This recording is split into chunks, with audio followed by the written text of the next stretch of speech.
Hello, C intermediate students. I hope you guys are doing great.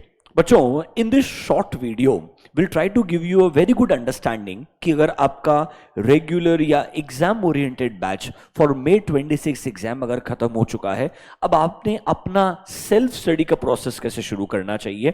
बहुत सारे बच्चों ने इन लास्ट फ्यू वीक्स ये डाउट पूछा कि सर हमारा ग्रुप 2 ग्रुप 1 का सारा लेक्चर्स खत्म हो चुका है। In last 2 months, that is March and April, what should be our approach, what should be the sequence that we must follow, कितना रिविजन्स होना चाहिए और हमारा ओवरऑल फोकस क्या रहना चाहिए, उसके बारे में हम थोड़ा डिटेल्ड डिस्कशन करेंगे कुछ मिनट्स के अंदर।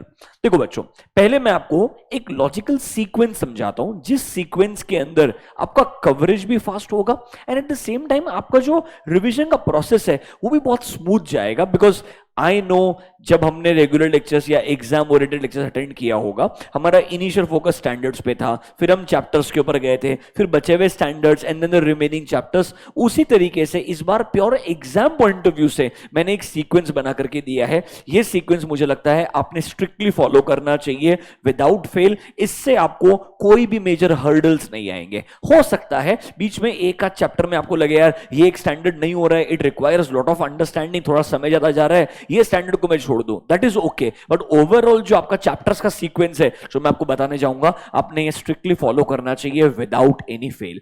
सबसे पहले मेरे हिसाब से there is a chapter called as chapter number 6, जहां पे एक छोटा सा ऐसे, कौन सा ऐसे, 230 ऑडिट डॉक्यूमेंटेशन। अब ना बच्चों ये मत सोचो हमने लेक्चर्स में क्या सीक्वेंस फॉलो किया था, अब मैं आपको बता रहा हूं वो आपको ऑडिट समझाने के लिए, पढ़ाने के लिए एक लॉजिकल सीक्वेंस था।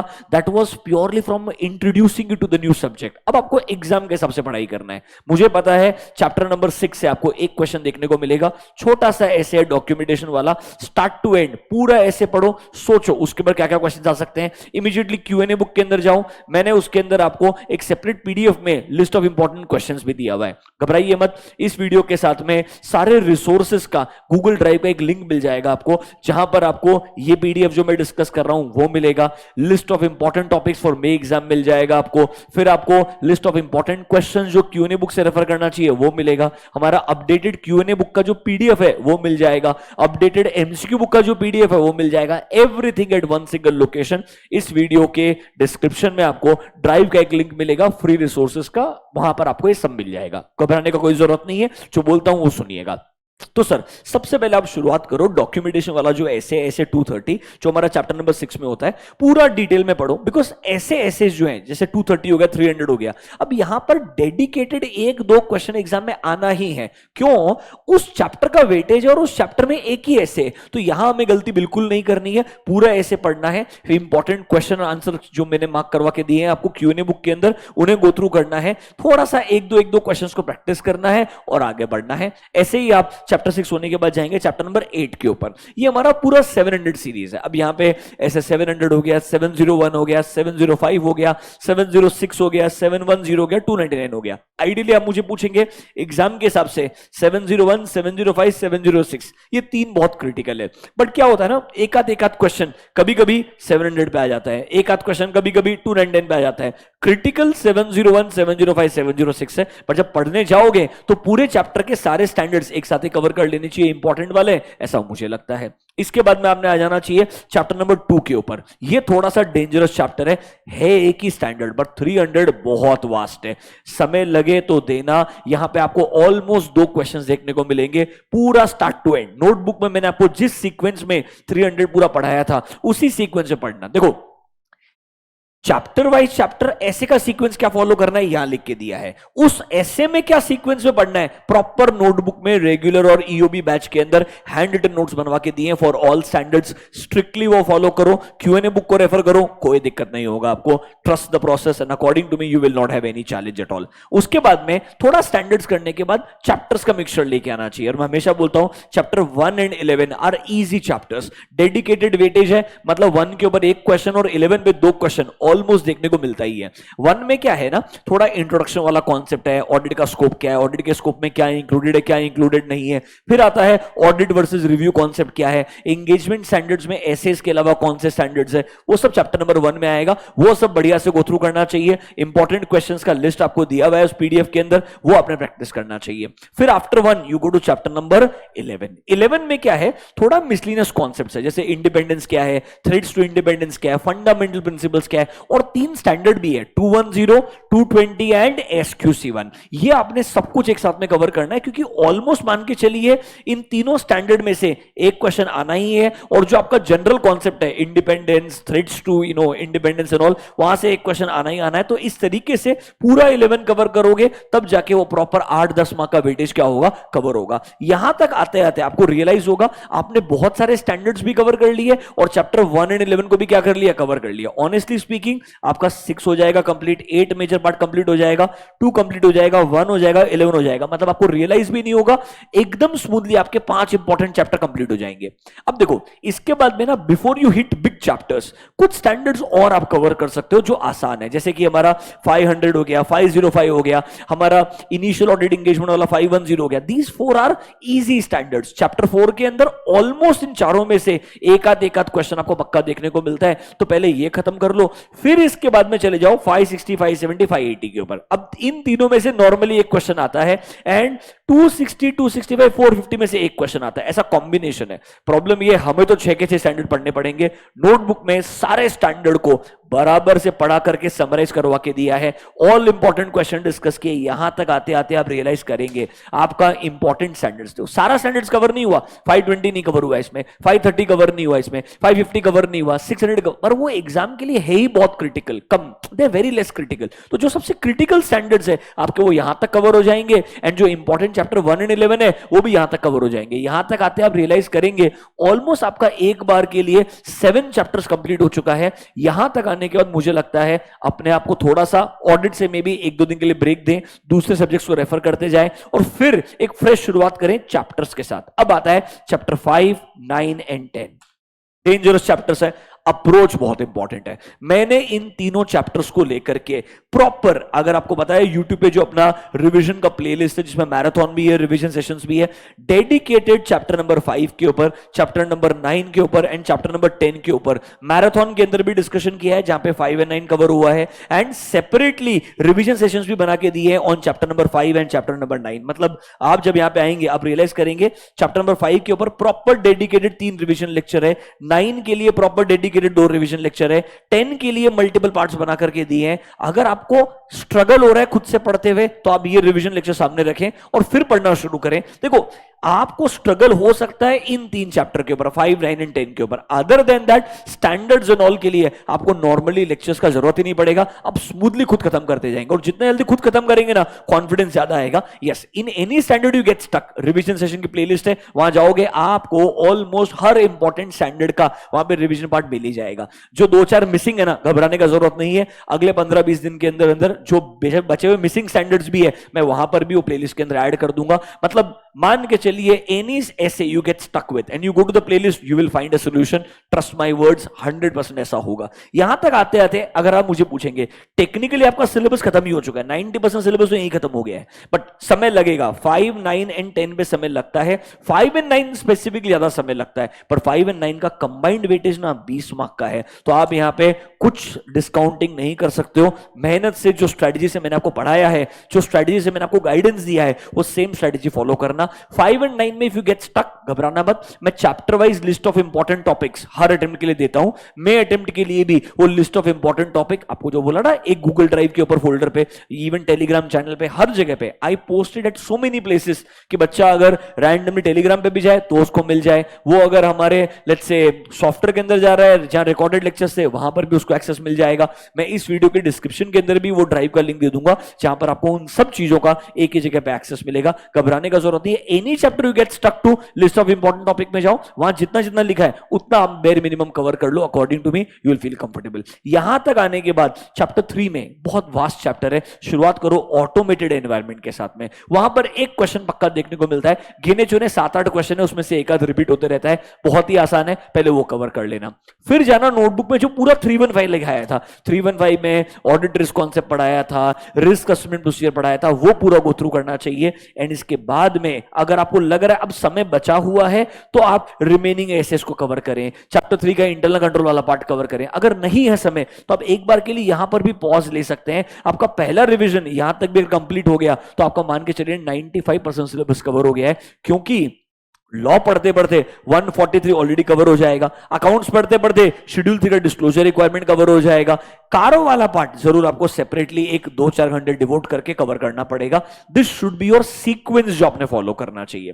सर क्या मेरे को साथ साथ में एमसीक्यू प्रैक्टिस करना चाहिए? ऑनेस्टली स्पीकिंग, जब तक पूरा एक फर्स्ट रिवीजन कंप्लीट नहीं होता है डोंट टच एमसीक्यूज, क्योंकि जो बढ़िया आईसीए के केस स्टडी बेस्ड एमसीक्यूज है ना, उसमें मिक्सचर है, मल्टीपल स्टैंडर्ड से क्वेश्चन बनाए हुए हैं, तो पूरा सिलेबस कवर किए बिना एमसीक्यू अटेम्प्ट करना हाफ हार्टेड प्रोसेस रहेगा।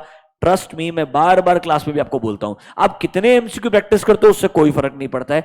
10-15 केस स्टडी सिंसियरली प्रैक्टिस कर लो, फर्स्ट रिवीजन होने के बाद में कॉन्फिडेंस आ जाएगा कि क्वेश्चन क्या आएगा। देखो बच्चों, जो आप एमसीक्यू बुक हमारा रेफर करोगे, जो कंपाइलेशन है आईसीआई का, वो सेम क्वेश्चन तो एग्जाम में आएगा नहीं। एमसीक्यू का एग्जाम में आपके अटेम्प्ट में क्वेश्चन नया ही आने वाला है, तो मैं 100 प्रैक्टिस करूंगा तब भी एग्जाम वाला क्वेश्चन तो मैच होने वाला नहीं है। बट हाँ, अगर मैं सिलेबस ढंग से पढ़ लूंगा, 100% एमसीक्यू जो नया बनाया जाएगा वो सिलेबस से बनाया जाएगा। तो जितना ज्यादा सिलेबस को रिवाइज करने में फोकस करोगे उतना आपका ज्यादा फायदा होने वाला है। मुझे मालूम है आप लोग इंटरमीडिएट में हो, इतना बोलने के बावजूद भी आपको लगेगा सर कितना कंप्लीट हुआ कितना नहीं हुआ, हम खो सकते हैं। तो इस बार मैंने आपके लिए एक प्रॉपर ट्रैकर जैसा कॉन्सेप्ट बनाया है, जहां पर आपको पूरा का पूरा जो सीक्वेंस मैंने लिख के दिया है वो सीक्वेंस यहां लिखा हुआ है, बाजू में ब्लैंक स्पेस छोड़ा है, जहां पर आपको स्टेटस फिल करना है अपने हिसाब से कि भाई क्या कवर हो चुका है, क्या कवर नहीं हुआ है अभी तक, क्या वर्क इन प्रोग्रेस है, क्या कंप्लीट हो गया है। और आपके जो मल्टीपल रिवीजन है इसकी एक चेकलिस्ट बना दी है मैंने आपके लिए कि भाई मेरा first reading complete ideally lecture के साथ में हो जाना चाहिए था। फिर revision 1, let's I am able to do it in next 15 days, तो मेरा फर्स्ट 15 डेज में रिवीजन हो गया, वो मैंने टिक कर दिया। टारगेट रखो एटलीस्ट रिवीजन 2 तक आपने जाना चाहिए। फाइनल रिवीजन, ये अगर आपको समय बहुत मिलता है, ओनली ग्रुप 2 लिख रहे हो तो शायद आप ये 3rd रिवीजन तक आओगे एग्जाम से पहले, वरना बहुत सारे बच्चों के केस में सिर्फ डायरेक्टली जो एग्जाम के पहले 1.5 डे का टाइम रहेगा वही फाइनल रिवीजन रहेगा। ये ट्रैकर आपको गाइड करेगा कि भाई जैसे जैसे मेरा इंपॉर्टेंट पार्ट होते जाएगा, ऐसा मान के चलिए और going very close to ICI का 80-90% कवरेज, जितना जल्दी करीब पहुंचते जाएंगे उनके अकॉर्डिंग टू मी आपको कॉन्फिडेंस लेवल बढ़ते जाएगा। उस तरीके से ये ट्रैकर आपके लिए बिल्ड किया गया है। लास्ट में देखो कुछ बेसिक चीजें लिख करके दी है, ट्राई करो, जितना पहले अंडरस्टैंडिंग होगा उतना बढ़िया रहेगा, क्योंकि मेमोराइजेशन सेकेंडरी है। जब तक समझ में नहीं आएगा 2-4 पॉइंट जो एडवांटेजेस की याद भी करने हैं ना, वो सेंस ही नहीं बनेंगे। पहले समझ लो, बढ़िया से समझ लो, फर्स्ट रिवीजन तक समझ लो, सेकंड रिवीजन ऑनवर्ड्स थोड़ा बहुत मेमोराइजेशन पे फोकस कर सकते हो। ऐसे इसको जितनी बार रिवाइज करोगे उतना बढ़िया रहेगा। नोटबुक्स में थोड़ा आंसर्स लिखो। मैंने आपको क्लास में रेगुलर लेक्चर्स, ईओबी लेक्चर्स के दौरान जो जो लिखवा है वो सब सजेस्टेड आंसर्स है। कुछ कुछ इंपॉर्टेंट क्वेश्चंस जो मैंने आपको लिस्ट बना के दिया है, जो एक सेपरेट पीडीएफ भी रहेगा, I will share with you along with this lecture also, वो इंपॉर्टेंट क्वेश्चंस प्रैक्टिस करने का पूरा ट्राई करो। और अगर आपके पास में क्लास में बनाए गए हैंड रिटन नोट्स हैं स्टैंडर्ड्स के लिए, वो बढ़िया से रेफर करो, कोई दिक्कत वाला बात नहीं है, आपका कवरेज बढ़िया होगा। देखो बच्चों, इस सब्जेक्ट में प्रॉब्लम क्या है ना, आप बोलेंगे सर मैंने पूरा पढ़ लिया, मुझे कुछ याद ही नहीं है। 99.99% किसी को भी याद नहीं रहेगा unless you revise it again. मुझे एक बात बोलो, एक ही दिन में सारे पेपर एक साथ लिखने हैं क्या? नहीं, आपको 1.5 डे पूरा मिलेगा, फिर जाके आपको ऑडिट का पेपर लिखना होगा। मतलब वो लास्ट 1.5 डे में सिर्फ ऑडिट ही पढ़ने वाले हो। तो आप जब ऐसा मल्टीपल टाइम रिवीजन करते करते, मल्टीपल क्वेश्चंस को देखते देखते लास्ट स्टेज तक पहुंचेंगे, ट्रस्ट मी, आपका ओवरऑल दिमाग सबकॉन्शियसली सब कुछ ग्रैस्प कर चुका होगा। एंड लास्ट 1.5 डे के रिवीजन के बाद में you will positively feel that while writing the paper चीजें मेरे दिमाग में आ रही है। It's a process. देखो, प्रोसेस के स्टार्टिंग में कभी भी आपको आउटपुट नहीं मिलता है। जब तक प्रोसेस कंप्लीट नहीं होगा आप आउटपुट सिर्फ इमेजिन कर सकते हो, वो आउटपुट एक्सपीरियंस नहीं कर सकते हो। उसके लिए आपको ये पूरा प्रोसेस फॉलो करना पड़ेगा सिंसियरली। अगर आप इसे ट्रस्ट करके चलेंगे तो ही आपको अच्छा लगने वाला है। हाँ, इसमें अगर आप गलती करोगे, एक एक भी राइटिंग प्रैक्टिस नहीं करोगे, थोड़े क्वेश्चंस पढ़ोगे ही नहीं बिल्कुल भी, थोड़े चैप्टर्स को छोड़ दोगे, अगर आप सैम्पलिंग लगाओगे तो अल्टीमेटली कहीं ना कहीं तो आप लैक करने ही वाले हो। पर अगर आप सैम्पलिंग नहीं लगाओ, सिंसियरली सब कुछ फॉलो करो फ्रॉम फर्स्ट डे, तो trust my words, it's been more than 13 years and it's been so many students trust me जो ये फॉलो करते आए हैं और उन्हें चैलेंज नहीं एक्सपीरियंस हुआ है। तो आपको थोड़ा सा अपने आप को भी कॉन्फिडेंस में रख करके इसको सिंसियरली फॉलो करना चाहिए। अब दो तीन छोटी मोटी चीजें आपके रेफरेंस के लिए, ये पीडीएफ्स आपको मिल जाएंगे, घबराने का जरूरत नहीं है। जैसे कि फॉर एग्जांपल सीक्वेंस क्या है, मैंने आपको सेपरेटली प्रॉपर एक पीडीएफ के अंदर बता दिया विद अ ट्रैकर। सारे के सारे रिवीजन सेशंस एक हमारी प्लेलिस्ट है, इस प्लेलिस्ट में कुछ जो ऐड करने हैं वो भी मैं ऐड कर दूंगा। आपको मान के चलिए जहां तकलीफ आएगी आप यहां पहुंचोगे, आपको वहां वो मिलना ही है, घबराने का कोई जरूरत नहीं है, मार्क माय वर्ड्स। इसमें मैराथन भी हमने लास्ट बैच के लिए कंडक्ट किया था, उसका पार्ट 1 पार्ट 2 में ऑलमोस्ट 80-85% सिलेबस कवर कर लिया था। आई एम प्लानिंग मे के लिए एक मैराथन का पार्ट 3 कंडक्ट कर लेंगे कोई ना कोई संडे को, I am not promising, I will try, जिससे आपका पार्ट 1, 2, 3 में तीनों पार्ट अगर आप देखेंगे तो आपका 1.5 डे के लिए 100% मैराथन हो जाएगा, that will cover the entire syllabus. तो अगर आपको लास्ट 1.5 डे में बहुत बहुत एंग्जाइटी हो रहा है, स्ट्रेस हो रहा है, खुद से नहीं पढ़ा जा रहा है, तब भी मेरे हिसाब से अगर आप ये 12-15 घंटे का कंटेंट कंटिन्यूसली देख लो, सिंसियरली पढ़ लो, तो भी एटलीस्ट आपके दिमाग के अंदर क्लैरिटी वापस से आ जाएगी। और ये मैराथन बोलने के लिए मैराथन नहीं है, if you will just click on it and if you watch for 10 minutes you will realize it will feel like a regular lecture, because there is an approach towards this. I know what potential वे एक student को समझाना चाहिए जिससे उसके दिमाग में वो चीज ग्रास्प हो पाए। Now that comes with experience and I am sure it is gonna be very very helpful for you. So similar to that सारे के सारे रिवीजन सेशंस आपके पास में वहीं एक सिंगल प्लेलिस्ट में मिलेंगे। आरटीपी एमटीपी जो रिसेंटली वाला आया है आरटीपी, उसके अंदर भी कोई मेजर चेंज है नहीं, honestly speaking similar question copy based है, नो मेजर अपडेट्स। एक दो क्वेश्चंस फिर भी मैं रेफरेंस के लिए एक सेपरेट वीडियो बना करके आपके लिए अपलोड कर दूंगा, वो सब भी आपको इसी प्लेलिस्ट में मिलने वाला है। सर हमने क्वेश्चंस वगैरह कहां से पढ़ना चाहिए? देखो एमसीक्यू के लिए और क्यूएनए बुक के लिए जो हमारा अपडेटेड बुक रहेगा, अपडेटेड एमसीक्यू रहेगा। देखो क्या होता है, हर 3-4-6 महीने के अंदर नए नए क्वेश्चंस आईसीआर लेके आते रहता है। अपडेटेड पीडीएफ आपको टेलीग्राम पे डाल दिया जाएगा, यहां पर आपको फ्री रिसोर्सेज का जो ड्राइव का लिंक भी लेगा वहां भी रहेगा। फिजिकल कॉपीज आप चाहो तो ऑब्वियसली पूना ऑफिस से या कुरियर से ऑर्डर कर सकते हैं, बट अदरवाइज आपको पीडीएफ सब जगह एक्सेसिबल रहेंगे। आप आराम से रेफर करो, शिद्दत से पढ़ो, पास हो, दैट इज आवर ऑब्जेक्टिव। तो आपको एमसीक्यू के लिए प्रॉपर पीडीएफ मिल जाएगा, physical copies obviously regular and EOB के बच्चों को डिस्पैच कर दिए जाएंगे। डिस्क्रिप्टिव के लिए जो हमारा क्यूएनए बुक है वो आपको पूरा का पूरा ऑलरेडी दिया गया है। अपडेटेड क्यूएनए बुक में 100 एडिशनल क्वेश्चंस है, वो भी हम लोग क्या कर देंगे एज अ सेपरेट पीडीएफ आपके लिए अपलोड कर देंगे। ऑनेस्टली सब ऑलरेडी हो चुका है, फिर से वापस से कर दिया जाएगा ताकि आपको सब कुछ एक जगह पे मिल जाए और आपको कोई चीज ढूंढने की जरूरत ना पड़े। डिस्क्रिप्टिव में भी chapter wise, essay wise list of important questions वो भी आपके साथ शेयर कर दिया जाएगा। सिर्फ आपको रेफरेंस के लिए दिखा देता हूं कैसा वो दिखने वाला है, just for 1 second.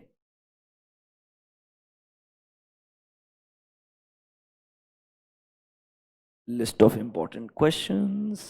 Sorry wasting your time. देखो ऐसा प्रॉपर कि भाई चैप्टर नंबर 1 में कौन कौन से क्वेश्चन है, 2 में कौन कौन से क्वेश्चन है, 3 में कौन कौन से एसेज है, हर ऐसे रिलेटेड कौन कौन सा क्वेश्चन है, सब कुछ प्रॉपर पीडीएफ बनाकर आपको दे दिया जाएगा, ये आप रेफर कर सकते हैं। तो आपको कोई घबराने का जरूरत नहीं है, everything will be covered from there. फिर आपका पूरा एक फर्स्ट रिवीजन खत्म हो जाए, फर्स्ट वीक ऑफ अप्रैल में एक 100 मार्क का पेपर पोस्ट किया जाएगा फॉर ऑडिट, 50 मार्क का पेपर फॉर एसएम। एंड ये पेपर हम चेक नहीं कर पाएंगे, आप सिंसियरली खुद से लिखेंगे। I will after 1 week post a video जहां पे डेडिकेटेड हाफ एन आवर या 40 मिनट्स के अंदर एक पूरा ओवरव्यू दिया जाएगा। पेपर में हर क्वेश्चन का एक्सपेक्टेशन क्या था, आपने क्या लिखना चाहिए था, अगर आपने ये लिखा है आपको इतने इतना मार्क्स मिलना चाहिए, ये चीज आपने मिस कर दिया, प्रॉपर गाइडेंस। सी सिंपल लॉजिक है बच्चों। वो पेपर में रैंडमली किसी से चेक कर रहा हूं जो हाफ हार्टेडली चेक करे और उसके बेस पे आप रिलाई कर लो मेरा पेपर तो अच्छा गया था, टेस्ट सीरीज में मेरे को 75 आया था, एक्चुअल एग्जाम में 35 ही आ गया। This happens very commonly. Problem क्या होता है, पेपर का क्वालिटी एंड चेकिंग क्वालिटी दोनों अगर मैनेज नहीं किया गया, कंसिस्टेंसी नहीं हुई, तो उस पेपर देने का आउटकम ही नहीं आएगा। तो मैं सिंपल चीज बिलीव करता हूं, पेपर मैं खुद बनाऊंगा, जो उसकी क्वालिटी के ऊपर आपको डाउट करने का जरूरत नहीं है। चेकिंग मैं कर नहीं पाऊंगा, पर चेकिंग कैसे करना है इसके लिए आपको मैं एक प्रॉपर गाइडेंस वीडियो बना के दूंगा, that will be made by me, ताकि आपको प्रॉपर एक एक्सपर्ट की पॉइंट ऑफ व्यू से समझ में आए, मुझे इस क्वेश्चन के लिए शायद ऐसा लिखना चाहिए था तो मेरे को इस तरीके से मार्क्स मिलते। एमसीक्यू में मैंने ये अप्रोच करके ऐसे क्वेश्चंस को एलिमिनेट, ऑप्शंस को एलिमिनेट करने चाहिए थे, इस तरीके से मैं ऑप्शन पर रीच करता तो मेरा आंसर बराबर आएगा। ऐसा गाइडेंस कि आपको चेकिंग करने के बजाय एक्चुअली समझ में आए इस पेपर के अंदर मैंने गलतियां कहां की है और कहां मेरा स्कोर कम या ज्यादा हो सकता है, so that you don't repeat the same mistakes. Objective of test series is not feeling happy that I pass in test series. Objective is finding out आप कहां लैक करते हो. Trust me, that is my job. मैं हमेशा बोलता हूं एक चीज, प्रोसेस ऐसा बनाओ जिससे आउटपुट बढ़िया मिले. जब मुझे पता है कि मेरे 1 घंटे बात करने से आपको पूरा क्लैरिटी आ जाएगा इस पेपर में इस चीजों को ऐसे अप्रोच करना चाहिए, मैं उस चीज में बिलीव करूंगा rather than making any gimmicks कि हम चेकिंग करवा के दे देंगे. वो मुझे पता है प्रैक्टिकली मेरे लिए पॉसिबल नहीं हो पाएगा, इसलिए मैं आपको ऐसा फॉल्स प्रॉमिस नहीं करूंगा. ठीक है बच्चों, ऐसा फर्स्ट वीक ऑफ अप्रैल में आपको पेपर मिल जाएगा. उस first week of paper of April के बाद में आपको सजेस्टेड आंसर्स के फॉर्म में एक डेडिकेटेड वीडियो मिल जाएगा. मैं हमेशा बोलता हूं स्टेप नंबर 1, आपको सब्जेक्ट समझना पड़ेगा. डायरेक्टली याद करने के लिए जाओगे दिमाग करप्ट हो जाएगा. आपका दिमाग को लगेगा यार मैं प्रोफेशनल एग्जाम के लिए जा रहा हूं, व्हाई एम आई रट्टाफाइंग ऑल दिस. इसलिए understand understand understand. Regular lecture पढ़ो, ईओबी करो, जो भी लेक्चर देखो पहले समझना चाहिए. रिवीजन 1 के अंदर भी मैं बोलता हूं प्लीज रिवाइज करके अपना कॉन्सेप्ट क्लैरिटी ही इंप्रूव करो. याद करने के बारे में सोचो ही मत. Second revision is when you should try to practice some questions and at the same time think about little bit of memorisation. अगर आप ये फर्स्ट रिवीजन के साथ साथ थोड़ा प्रैक्टिस कर लो तो सोने पे सुहागा. That is the best thing according to me. उससे आपका कॉन्फिडेंस लेवल और इंप्रूव हो जाएगा. और ये सब होने के बाद में सिर्फ इंपॉर्टेंट कॉन्सेप्ट पे, इंपॉर्टेंट क्वेश्चंस पे, आखिरी रिवीजन पे फोकस करना चाहिए जिससे आपका फुल प्रूफ कवरेज होगा.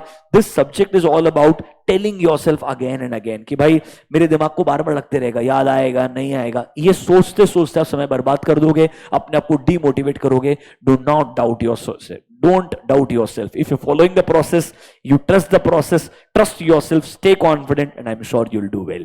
This is just first video. Don't worry. इसके बाद रिवीजन सेशंस को कैसे अप्रोच करना चाहिए उसके लिए सेपरेट वीडियो बनाया जाएगा. आपका 8th के आसपास रिजल्ट आने वाले बहुत सारे बच्चों का, उसके रिगार्डिंग एक सेपरेट डेडिकेटेड वीडियो बनाया जाएगा. I will stay connected with you all. Don't worry. Stay tuned, and I'm sure you'll do great. Thank you. All the best, guys, from my side. See you. Bye bye.